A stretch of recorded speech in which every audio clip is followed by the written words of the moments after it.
set up here, swim 7, Meadow Lake at the top lake. There's nobody else here but us. I'm probably scaring all the fish away right now by speaking loudly, which is a real thing. I was convincing Harry that you actually do have to hide from the fish and be quiet. It's a very stealthy activity. Some of these motherfuckers have been in this lake for like 20 years. They know the game, okay? This isn't easy. We're just going to throw a bit of bread in now. We're going to get them coming up to the surface. We're going to see if we can draw some fish in. There's no other food on the lake other than like worms coming out of the bank and whatnot, and whatever lands on the surface. So if we feed it, we should be able to draw them more here, and then it makes our job easier. It makes it easy for us to actually be able to catch them. So we've got our medium soft white bread, which I'll show you why it's perfect in a minute. I mean, this is the end piece, but with these pieces here, why they're great is, I don't want to waste bread here, but what you can do is when you take a bit off, you can squeeze it easily. So then you see that bit there? I'll get a bit closer. You can squeeze that bit there. So then the hook goes through perfectly, but the rest stays fluffy. So then the fish has no idea, comes up, takes it off the surface. The reason I'm doing this type of fishing for you guys is because I think it's the most entertaining. I think some of the shots we're going to be able to get, slow motion and whatnot, seeing the fish literally come up and take it, shark style, it's going to be so fucking cool. So let's see what we can do.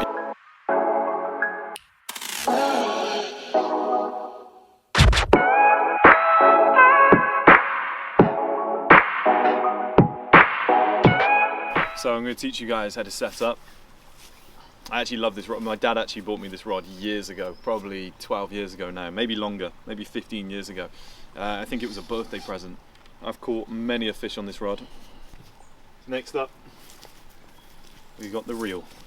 So the reel clips in here, in that bit in there. So let's see if it actually fits automatically straight away. Okay, it does, nice. And then you just screw that in on top. Don't know if you guys can see. So what you do next, you flip that over, you find the line. Like I said, I haven't fished for about 12 years, but we'll make it happen. So give yourself a little bit of loose, like that. Flip this over so it's on the correct side. Call that the bail arm. Get this line back under, there we go. Get it under there, flick it, there we go. That's what you got to do, catch it on that wheelie there. Right, now you've got to loosen this, which this is a new reel, so I have to see.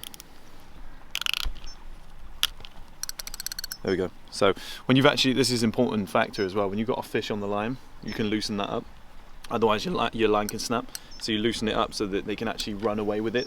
And then what you're doing when you're fishing, sounds strange, but you're actually tiring the fish out. A lot of people aren't aware of that. When you're playing it, I mean competition fishing, the aim is to just get it in quick.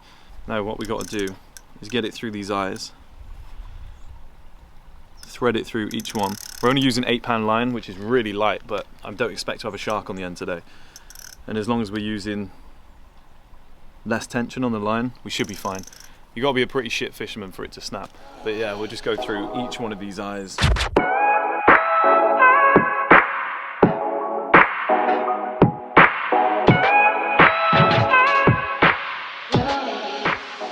Right, that's done. Next, here's the thing. The whole strategy was floating bread. I've thrown out a lot of floating bread. We saw one giant fish jump over there. We've had nothing since. Yeah, it doesn't seem to be a lot of action on the surface right now, and usually it's way quicker than this. So might have to move down to the bottom lake where there's a bit more fish. But we'll see. We'll have to travel about a bit. We'll figure it out. We'll move around a little bit. We'll find some different spots. We'll figure out what we can do, and we'll take it from there. But what we got here, we've got these barbless size 10 hooks, eyed hooks, and these are great because apparently the guy who's an old friend of mine just told me in the shop that these are very lightweight and they're best for the floating tactic where it stays on the surface, so that's going to be useful. Also the fish can feel the tension, so if they come up for the bait they can feel the weight, they can see it.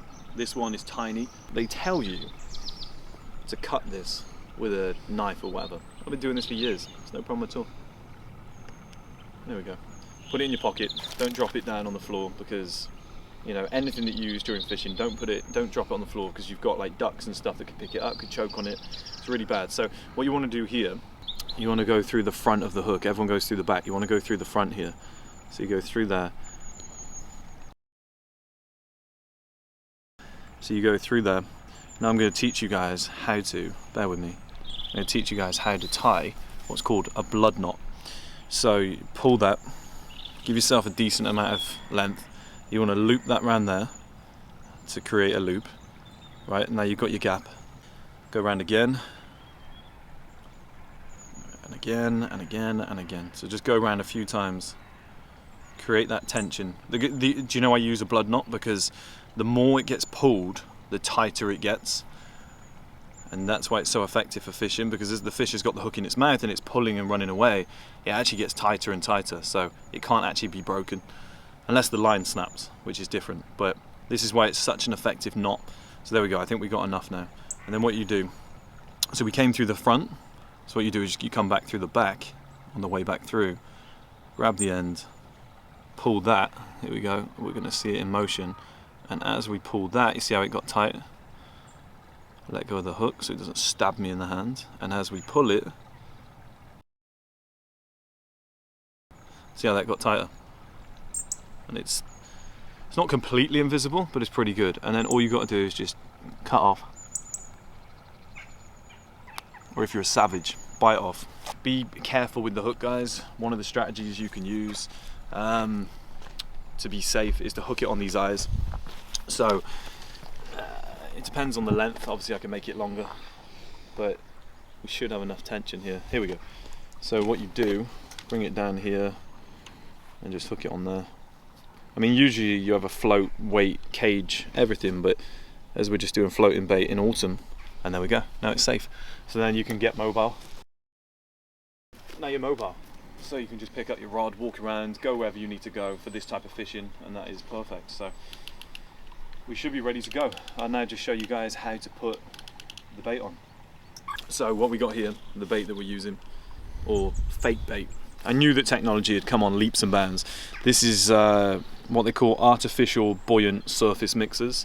So usually this is like a dog biscuit type of thing. You would usually you know, thread that onto the hook and whatnot, but these are fake. They're squidgy, they're like plastic. I can literally chew them, right? So you would hook that onto the hook, slide it up to probably like the neck of the hook, and then that way, or a little bit further up, and then but as soon as the fish takes it, you just pull it, yank it into its mouth, and away you go. Never tried these before. The fish don't seem to be coming up for the bread today, which I've never seen in my life. So we might try these. Maybe it's a little bit smaller, a little bit more natural. And we just saw a massive fish jump up over there, which isn't actually a good strategy because fish are everywhere. You shouldn't chase them, as I always say in my videos. However, when you're doing surface level fishing, and we have made a lot of noise here where we're filming and the car's pulled up and we're slamming doors and whatnot, it might be worth moving over there, leaving this place quiet for a while, and then revisiting it when the fish, well, when more fish surface over here. So we'll try that strategy.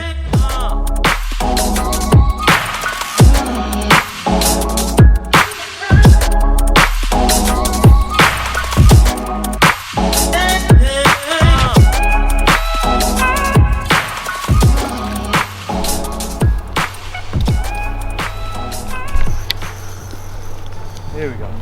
Now we're in business. Keep him away from those lily pads. Because if he goes in there, we're fucked.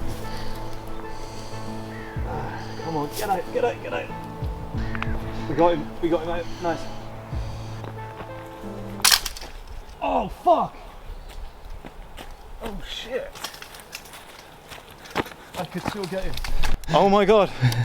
The rod's just snapped. I told you it's an old rod. It's been in the garage for a while.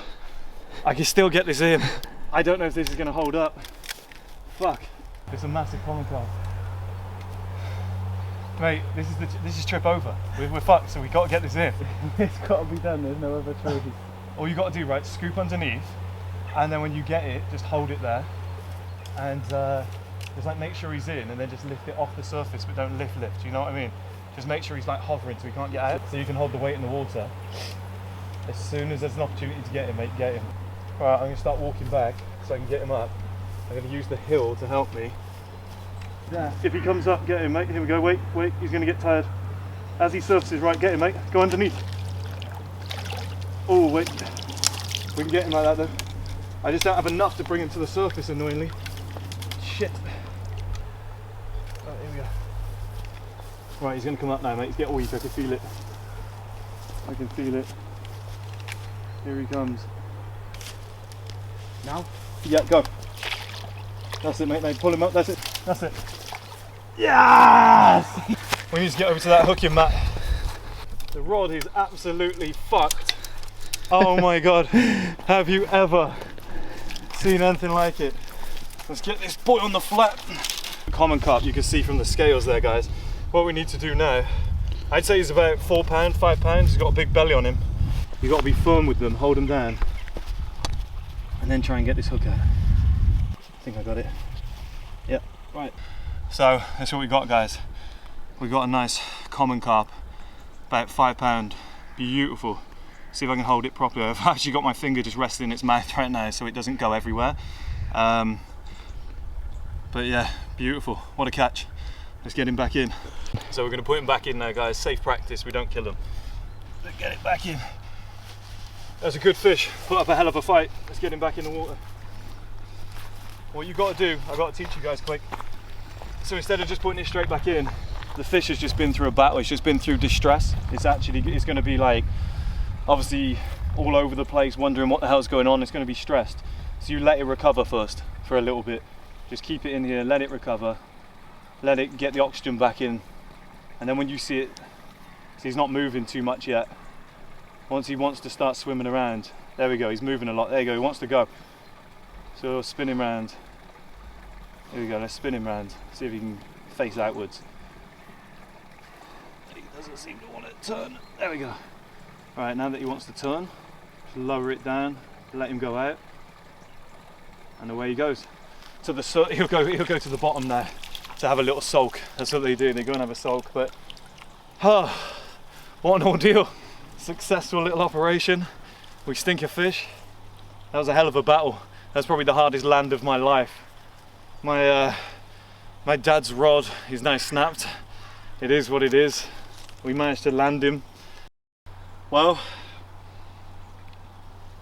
thank you, Dad. Appreciate the memories. And if there's one way to use this rod for the last time, for you boys on YouTube, I think you would be happy landing a decent fish like that. So yeah, some good memories with this rod. 12, 14 years of action. It's time to throw it in the bin. And that's that. As we were just saying, guys, like, how fun is this? You know, I don't want to pick on anybody, Andrew Tate, but everybody's like so concerned about having like a Bugatti, being the top dog, having this like boss life. How much fun is this? How much more do you enjoy this? Just fishing. Anybody can do this for like 10, 15 pounds, but the difference is it's a Friday and I'm free. I'm able to do it. This is what life's really about. You can have cool shit. It's nice to have a cool life, but how much fucking fun is this?